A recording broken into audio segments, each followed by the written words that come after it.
this. Let's see how actually like that's gonna transform some of our service provision for our beneficiaries. Okay, brilliant. So we've talked a bit about the acceleration services that you'll be providing. We've talked a bit about the different capital, pots of capital available. First of all, the Catalyst, and then secondly, the IO Africa venture capital vehicle. But let's talk a little bit about how you start growing the deal flow, or growing the inbound funnel.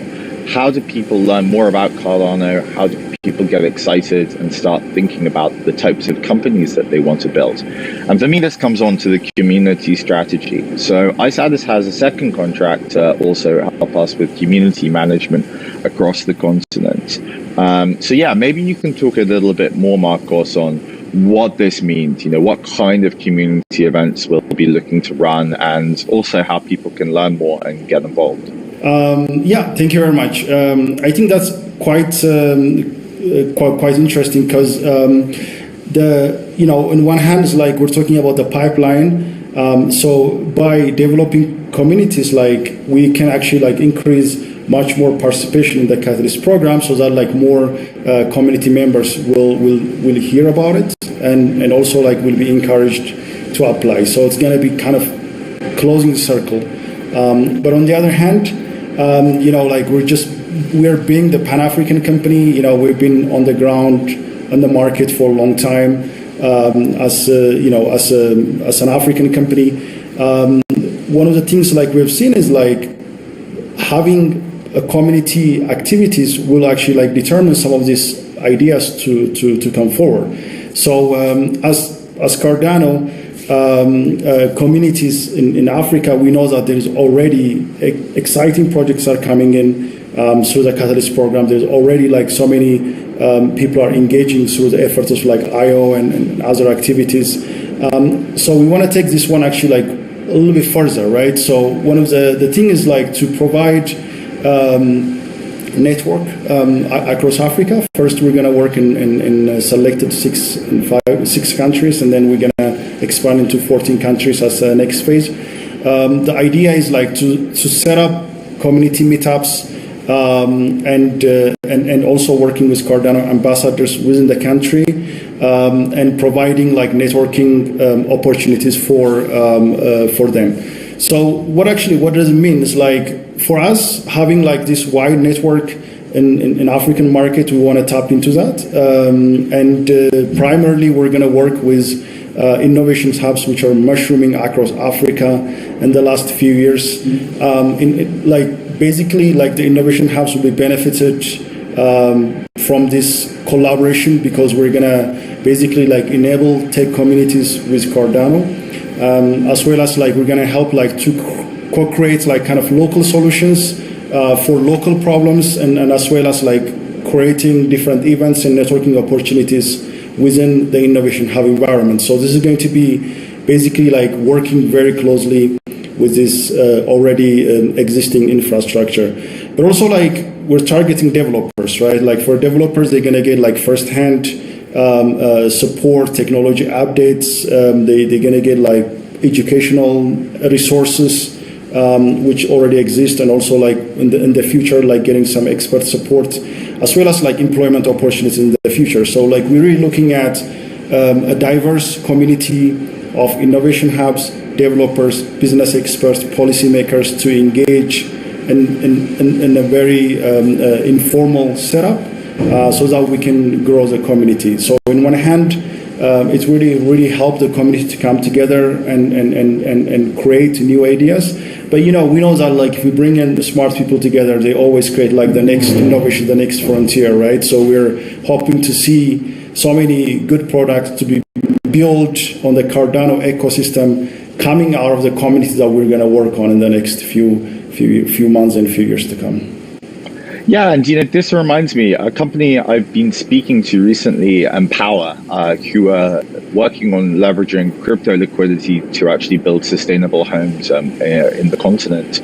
They actually met through the Catalyst program. The founders were just regularly voting on proposals, and they got talking, and now there's a fantastic company which has emerged out of that sort of community and cross-pollination idea. So this is something that we're really. So I wanted to talk a little bit about the potential for Africa and the potential for growth stories. So there's been a lot of stuff in the news recently over some big raises being done by Nigerian payments companies, and I'm starting to feel that the speed at which we're hearing these stories, companies raising $200 million on plus $1 billion valuations, it seems to be happening more and more frequently. First of all, do you agree? And maybe you can give some more context on where you think this will take us and what's sort of in store in the Africa tech scene over the next 5 years. Yeah, John, it's time for Africa. I think it's I really strongly believe that if the next big thing doesn't come out of Africa, there will be no big thing, I think there's a lot of potential here, a lot of young people coming together in our community. And, blockchain gives a wing for our African economy. So as you rightfully said, there are so many already basic infrastructure, which is actually provided by Cardano when we talk about identity platforms, when we talk about DeFi's and all that kind of stuff, will actually be the basis for the next innovation, the next emerging technologies coming in. And we know that African can leapfrog in this aspect. I think, if we look in Ethiopia, with Cardano, identity and educational projects, but also beyond that, we can leapfrog some of the systems actually develop somewhere else. We can be, the next champion. So in that regard, I think there is a lot of potential. Blockchain as a technology itself, it's been in the center of attention in many tech communities already in Africa. There's a much more capital is flowing into. FDI is increasing. There are more, not just only impact investors, but also several different kind of investors are actually eyeing in African markets right now. It's a growing, young, innovative, it's motivated market. So I think if someone doesn't really think about Africa as their market, I can tell them already that they are missing out. Yeah, and one of the opportunities I think within the African context is actually employment opportunities for freelance developers. So one of the challenges in the technology communities often is that there's not enough companies hiring in your market. If you're in Addis Ababa, there's not enough technology companies who are hiring for trained developers. So as a result, it's difficult to gain the value out of your skill set. As we shift more towards this globalized world, I think opportunities for people to work from Addis, doing work for a company in the US or the UK, they increase. And this is where we've seen Andela become so successful. So on the input-output side, now that we've got Plutus launched, we have smart contracts finally available, we're really keen to help grow these developer ecosystems. And that starts with the Plutus training course, which will be running in Q1 of next year in Ghana. But what I wanted to ask you, Marcos, was what would be your piece of advice for developers in the markets that we're talking about to gain expertise, to gain credibility, and hopefully to achieve employment? Whether it's local or working for an international company. What would your words of wisdom be? There are so many opportunities in terms of jobs are created in different markets, and we know that by having enabling technology, a lot of young developers and upcoming developers as well, they can target markets beyond their small circle, right? And actually this is kind of cross market as well, because there is so many collaboration opportunities actually are there. I think one of the things for instance we see developers in Ethiopia, for instance, there is tendency to only focusing on projects specifically for local challenges, which is great because we need local solutions for local problems. But at the same time, now we have this opportunity to compete in the global market. As long as we have internet, right? We have extremely opportunistic, like to really compete with the counterparts in Asia, counterpart in Europe, counterpart in North America, and bring in jobs to these countries, bring in like more foreign currency to these countries, and also in the same time having this kind of like solid base technology. I mean, when we talk about like Cardano, you know, we're not only talking about like just one faced activity, right? I mean, it's the application is limitless, and what we can build on this is like limitless, and then the people actually have access to that basic technology. People want actually access to internet, access to mobile phones, access to smart contracts. They can actually like, you know, build those projects and create jobs for themselves. I think this is also like something in the heart of like a lot of African governments right now. Job creation is like probably one of the biggest agenda. At least I know for sure, like in Ethiopia, that's the biggest agenda, because there is so many young people are there, and then majority of the demographic are, you know, like in Ethiopia, for instance, like the average is like what, 15, 17 years old. So, you know, there are more people coming in to the job market, and then if we want to create that, you know, kind of tap into that talent and create more jobs, and I think from the government side also, like this is a very critical policy direction that we look into. So yeah, absolutely, like there are so many potential in that regard. We just need to, we need to work more on that. Fantastic. Okay, Marco, so maybe final question, which is maybe you want to tell people a little bit more about the Cardano Summit event that you're going to be hosting in Addis Ababa, 25th of September, which is probably where anyone's watching this. So yeah, please, just maybe if you can talk a little bit more about what you guys are doing in Addis to sort of support this event. I think it's exciting time. We had like the Cardano Africa special. I'm sure some people still remember what happened last time, the big Ethiopian announcement. I think it's still fresh memory.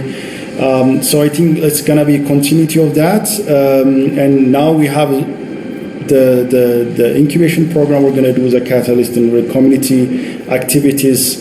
So it's time to tell, like, you know, our friends, like, you know, we're gonna host this activities upcoming, and then we're gonna host actually the next week plans in two different venues in Addis Ababa. So if someone wants to join, please like already register in the meetup in the Cardano Summit Addis Ababa link. So we're gonna talk about like these things. We're talking now with John. We're gonna expand that more. We're gonna have a panel discussions, and we also have some speakers. And of course, like the general summit, like we're gonna show like, you know, live videos and so on. So this is an exciting time, but this is not just a one-time thing, obviously, right? This is gonna continue. We're gonna have like continuous discussions with local developers, with local talent, with policymakers in the next weeks, the next months to come. And yeah, I'm excited about it, and this collaboration as well. Thank you very much. Fantastic. So brilliant. We've covered the acceleration work that ISADIS will be doing for the Catalyst ecosystem. I think we've covered the new venture capital funds, which IO is launching specifically to focus on Africa. Also the community events, which you're going to be running across the continent for us. So thank you very much, Marcos. Thanks for coming on the show today. And yeah, look forward to seeing you in all of these various different countries that we'll be working in together. Thank you very much. Exciting times.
on Thursdays, 4 p.m. Eastern Standard Time. See ya.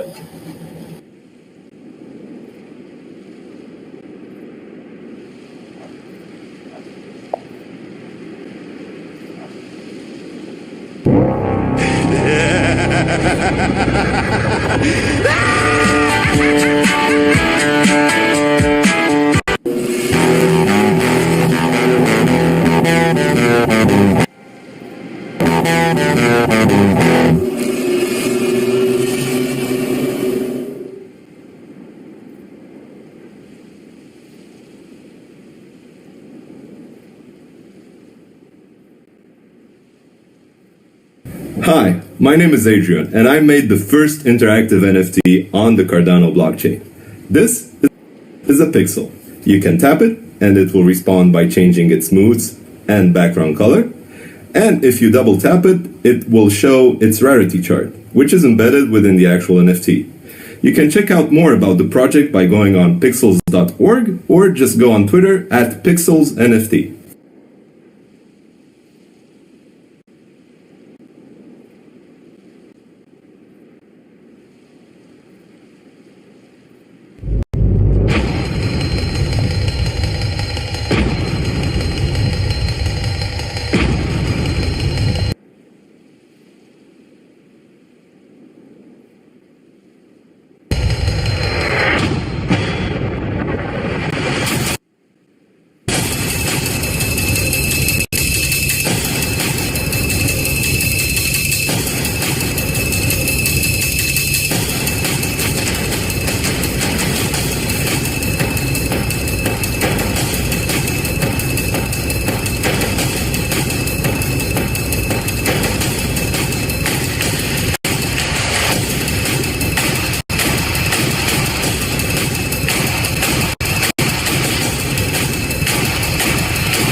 Scheduled.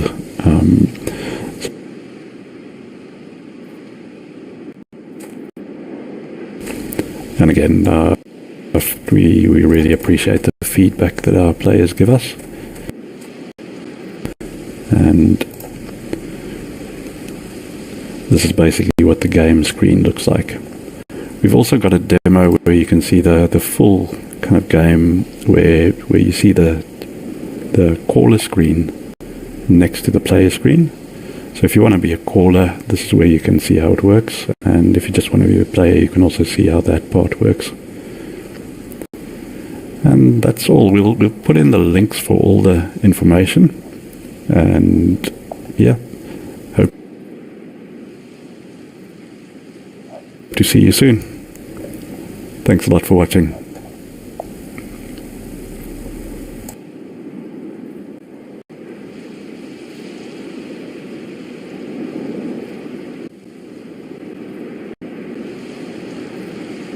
Hi, my name is Ryan Jones.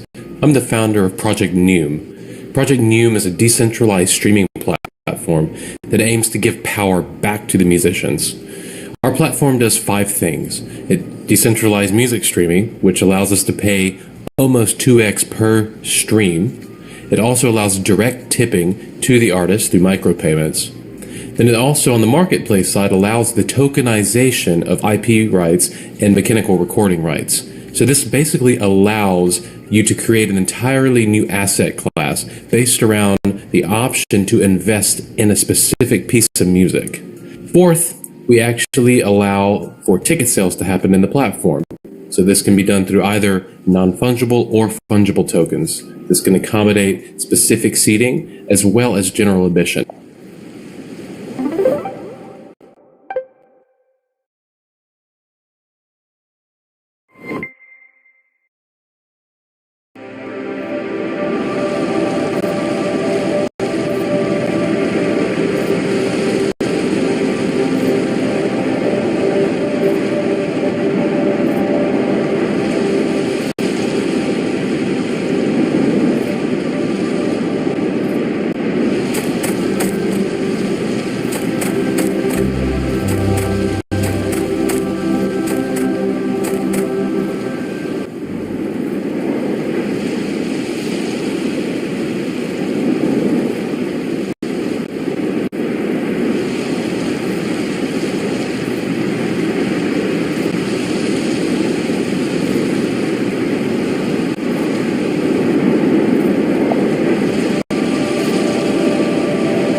around Cardano.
In the ecosystem to see and stay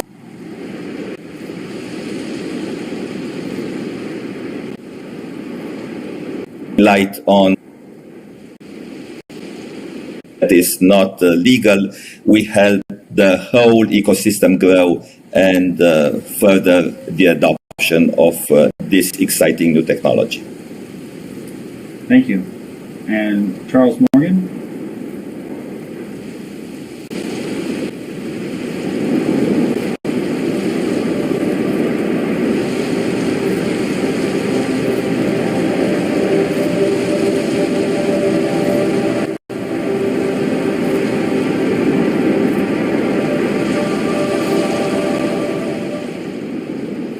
IOH into places. Cases like this, we do our best to assist the police in their investigations, and now with the addition of capabilities of CoinFirm, we would advance that a great deal. In general, my job is to keep your money safe. Thank you. Jeremy? Thank you. And Mel? Thank you, Jeremy. My name is Mel McCann. I'm the head of technical integrations in the Cardano Foundation. I oversee all the technical aspects of integrating with third parties and exchanges.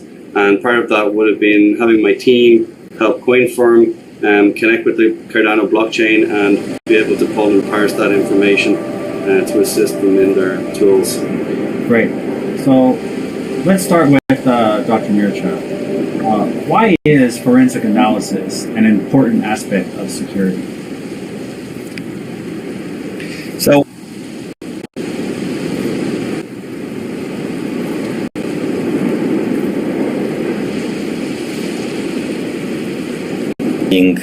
with the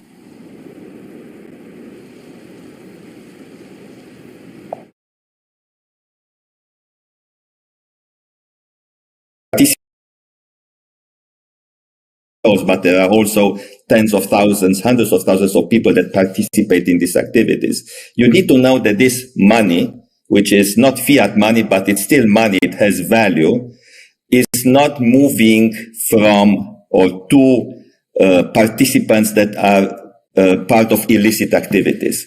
You need to look at the overall risk of these activities, not only of a specific transaction, but all the other. And you need to have a look. You have to, as we call it, put the lights on it. And the blockchain technology allow us to do that. You cannot do that in the fiat world. It's actually much safer and a lot less risk if you use blockchain analytics in this space. Right. And so why would a company want to use CoinFirm for analysis compared to doing analysis themselves? Yeah, it's and we've had this discussion several times. When many times people say it's not rocket science. In this case, it is actually similar to rocket science. Crypto code is not easy code. Blockchain technology is not easy. Cardano has provided a brand new, difficult implementation. As they say when they show high-performance cars on TV, and because they try to sell them, they say, don't try this at home. It's not easy to replicate and look at terabytes of data. CoinFirm looks at, we have collected a petabyte of data of all transactions, both legal and illicit, at thousands, tens of thousands of counterparties, millions of addresses. And on that 100 terabytes of active data, the code will come and will tell you within seconds if this is a problem or not. And you don't necessarily need to use the CoinFirm solution. There are 8, 9, 10 companies doing something similar to what we do. We think we have a better solution because we are constantly looking at the whole set of cryptocurrencies, and our collaboration with Cardano is an example of how we see this. It's not only BTC and ETH. There are many other very successful cryptocurrencies. You have one of them, and we are happy to expand our coverage that helps everybody to your technology and platform. Yeah, forensic analysis is sometimes akin to know your token. But Mel, when we do have this KYT analysis, is this actually transforming the way a blockchain is structured? No, Jeremy, not at all. Obviously, the blockchain is immutable and nothing is going to change there. However, you have this open information that's then fed into these tools. And it comes back to what we were saying earlier. So why can't someone just, spin up Rosetta or GraphQL and pull the information themselves? I think it's the years of experience and the complex algorithms that are used to, trigger indicators. That's the real key here for companies like CoinFirm, and also the supporting data that they have. And by supporting data, I mean, tracking dark web forums, identifying addresses on them, identifying addresses in scams. And yeah, it's not a trivial thing to do at all. And Cardano itself is somewhat complicated as a blockchain, particularly related to the rewards mechanism and the way we do that. So you need to be an expert. And that's why we work so closely with CoinFirm and making sure that they understand everything they need to do. Great. And so for Charles, what are some of the ongoing industry problems that we experience with Cardano that forensic analysis is needed? We routinely get quite a few different things. One of the most prevalent items right now that I see on a daily basis that we combat is fraudulent websites that are offering, for lack of a better way to phrase it, a giveaway. Please send me, the sites advertise, please send me, your Cardano, and I'll double it and give it back. And it's got a picture of somebody like Charles Hoskinson on there, saying, hey, I just want to help out the community in adoption. We don't do any of that. Those are all frauds. So we find a lot of individuals that will literally send in almost their life savings that they've had tied up in Cardano into those. The other piece that we see people that lose control of the recovery passphrase, or they lose a device that has access to their wallet, and all their funds go missing. So both those items are the big ticket items that we see right now from Cardano's standpoint that requires some sort of forensic investigations to hopefully help those individuals be able to recover those funds. From a money laundering side, I personally have not seen that Cardano's, ranked number 3 in the world. There's no doubt it's being used, and tools like CoinFirm are absolutely invaluable to making sure that we can get that stopped as quickly as possible. Yeah. And there are 2 areas, that will put this this space into the visibility framework. The first one is look at addresses, and that looks at the history. If a specific address or a collection of addresses that are linked to one entity have in the past been involved in nefarious illicit activities, that's one angle, and that will, where you try to prevent doing further future business with someone that owns an address that has been involved in this kind of activities. This is not forensic. This is looking at the history. It's almost looking at the track record. Yeah. If I use a law enforcement terminology, this is the kind of things that the police would know about you. Yeah. You have a track record of breaking the law.